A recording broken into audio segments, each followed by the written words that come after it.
Hello students, welcome to VPSC in online classes. I am Arjun sir, your English teacher. How are you all? I hope that you are all well and study continue on your regular basis. So the students, I will teach you next topic as you know parts of speech and preposition. Preposition you are learning continue. So in this topic you are studying use of preposition. तो use of preposition के अंतर्गत बच्चों आप लोग आज उसी के topic के आगे बढ़ेंगे ऑफ और फ्रॉम का प्रयोग। जैसे कि आप लोग यूज ऑफ प्रीपोजिशन पढ़ रहे हैं पिछले कुछ समय से लगातार वीडियोज के माध्यम से जो कि यहाँ पर स्टडी कराया जा रहा है, तो आज ऑफ का प्रयोग पढ़ेंगे और फ्रॉम का प्रयोग। तो रूल्स है हमारा ऑफ के लिए, जब कोई वस्तु किसी वस्तु से अलग हो, जब कोई वस्तु किसी वस्तु से अलग हो तो वहां पर ऑफ का प्रयोग करते हैं, लेकिन जब कोई व्यक्ति का स्थान से अलग हो तो वहां पर फ्रॉम का प्रयोग होता है। ये दोनों मिलकर जैसे कहा जाए मैंने बल्ब बंद किया, मैंने बल्ब बंद किया।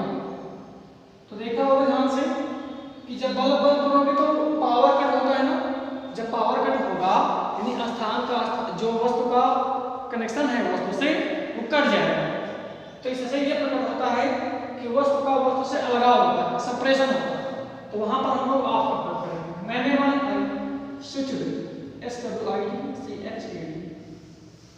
I switched off the bulb, मैंने बल्ब बंद किया। जैसे कहा जाए मैंने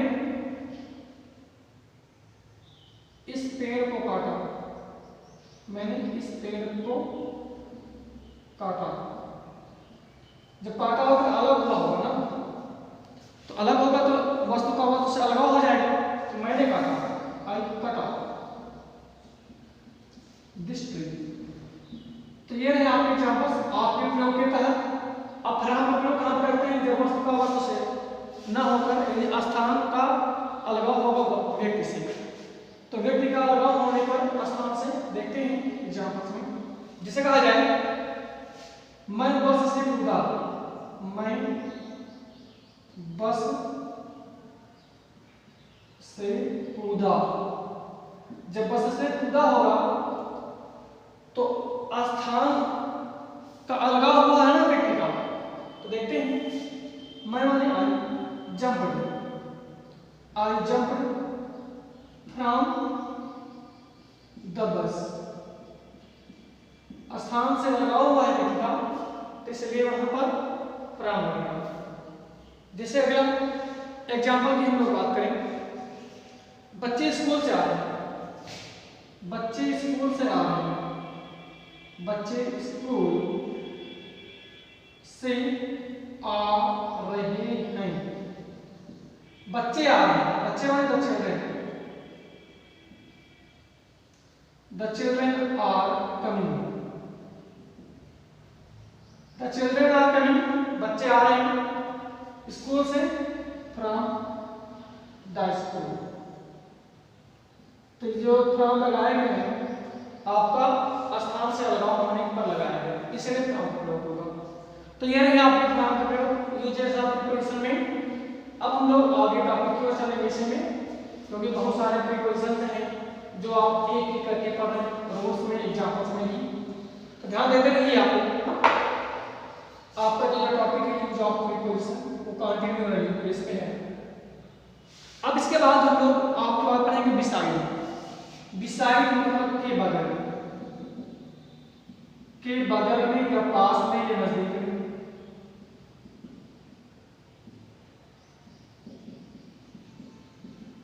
इसके बाद एक आता है बिसाइड। देखने में दोनों एक जैसे लगते हैं लेकिन अर्थ दोनों का अलग अलग होता है। बिसाइड माने होता है के अलावा, के बजाय, के अतिरिक्त, के सिवाय।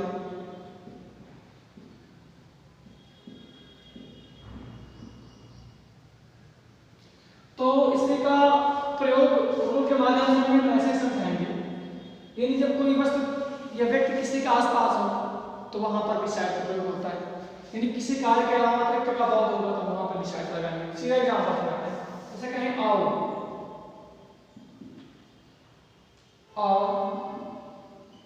मेरे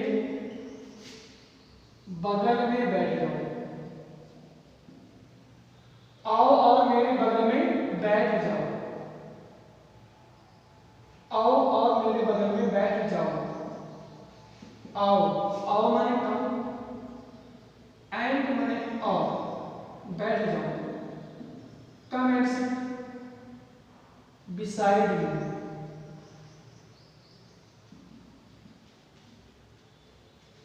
आओ और मेरे बगल में बैठ जाओ। तो ये रहा आपका बिसाइड का प्रयोग। बिसाइड का मतलब होता है कि बगल में या पास में, नजदीक। इसके बाद जैसे कहा जाए मेरे अलावा क्या थे, इतना एग्जाम्पल नंबर। अब इसका एग्जाम्पल देते हैं, मैंने बर्फी के अलावा, मैंने बर्फी के अलावा रसगुल्ले भी खाए।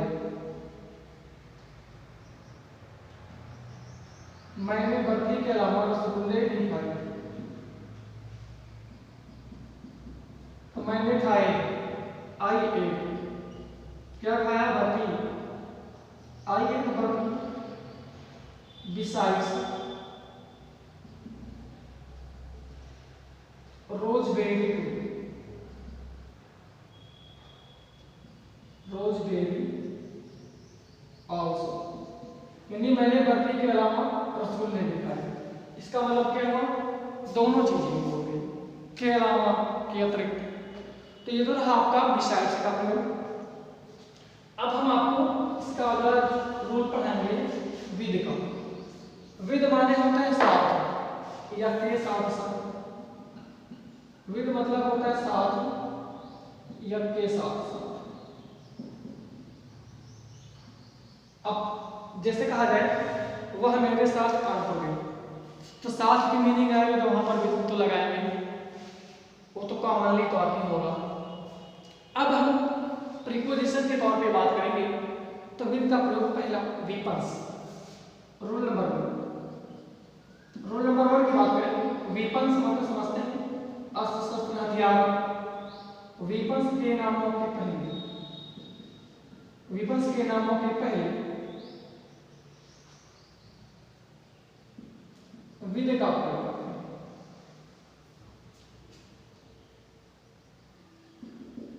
विद का प्रयोग करते हैं,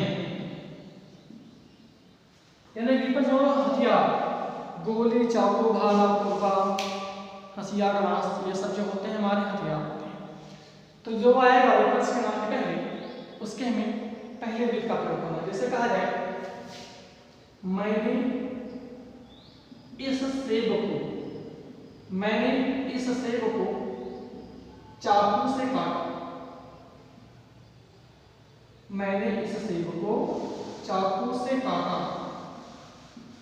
तो मैंने काटा, मैंने माने आई, काटा माने काटा।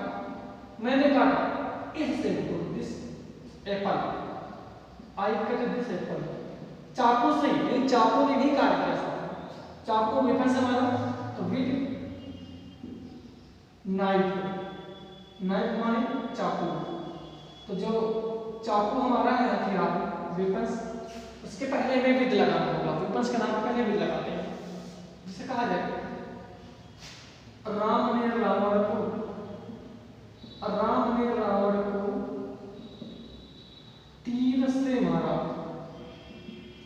तीर, धनुष वेपन्स में आते हैं।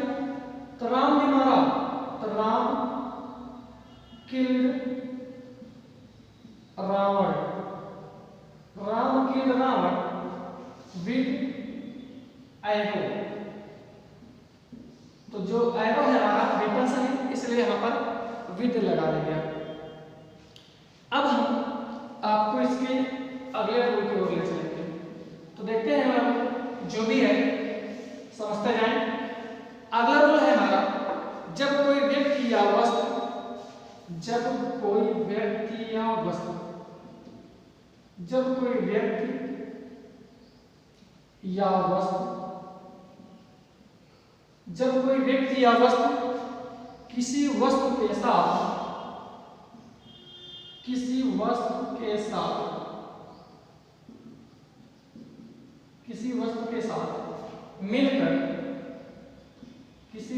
साथ मिलकर कार्य को पूरा करती है तो वहां पर विधि का प्रयोग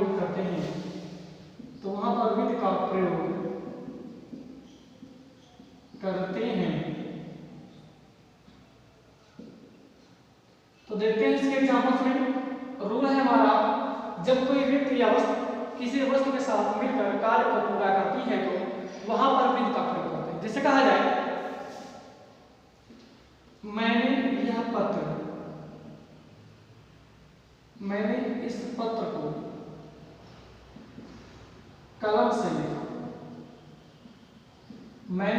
को कलम से लिखा। यानी साथ में कलम ने भी कार्य किया हमारे। तो क्या होगा, मैंने माने आई, रोट माने लिखा। I wrote this letter with pen। तो कलम ने भी साथ कार्य किया। जैसे कहा जाए, उसने फुटबॉल से खेला।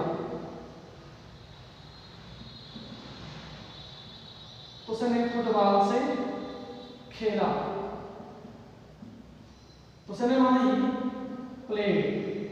ही प्लेड, वह खेला फुटबॉल से, विद फुटबॉल। यानी फुटबॉल ने भी साथ में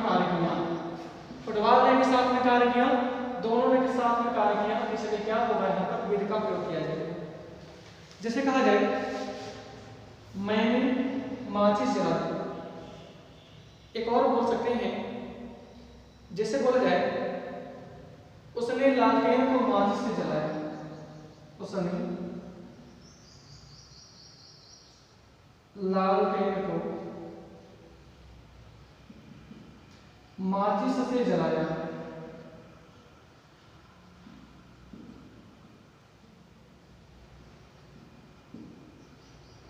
तो उसने जलाया, लिट मैंने जलाना, he lit the lamp with matches। तो ये रहे आपके स्टूडेंट्स विधि का प्रयोग, जो आपने प्रीपोजिशन के अंतर्गत सीखा है। इसके बाद आपके बहुत सारे पार्ट्स हैं जो आपको स्टडी करने हैं। ये यहाँ पर अगर हम इसके बाद टॉपिक की बात करें तो इसके बाद वाले टॉपिक में अब हम पढ़ेंगे जो यहाँ पर आता है। इसके बाद जो प्रिपरेशन में अब आपको विद इन का प्रयोग पढ़ाया जाएगा। विद इन का मतलब होता है में या के अंदर, अगर इसके रूल की बात करें, यदि कोई कार्य की समाप्ति, रूल है इसका, यदि कोई कार्य की समाप्ति किसी निश्चित समय के अंदर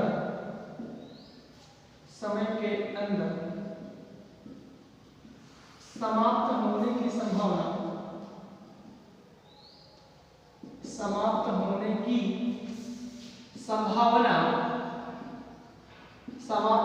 संभावना प्रकट हो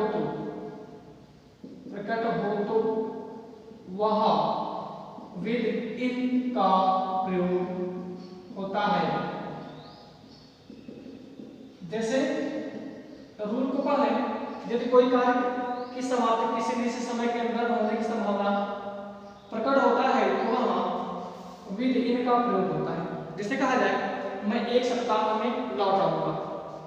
मैं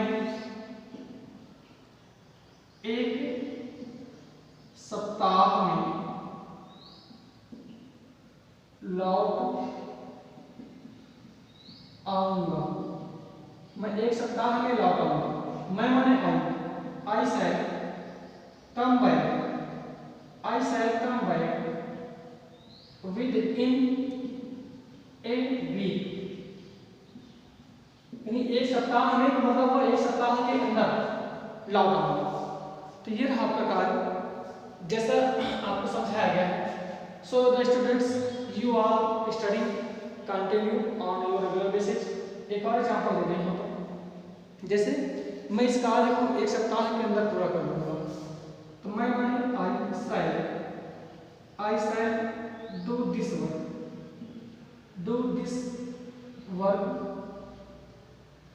विद इन 2 days। मैं इस कार्य को 2 दिनों में पूरा कर लूंगा या 2 दिनों के अंदर पूरा कर लूंगा। तो ये रहे बच्चों आपके रीजनिंग का प्रयोग जो प्रीवियसन के अंतर्गत आते हैं। इसके बाद फिर आपको वीडियोस के माध्यम से समझाए जाएंगे प्रीवियसन। तब तक आप लोग स्टडी करते रहें, आपकी पढ़ाई को ध्यान देते रहें। Okay, meet you study all of you.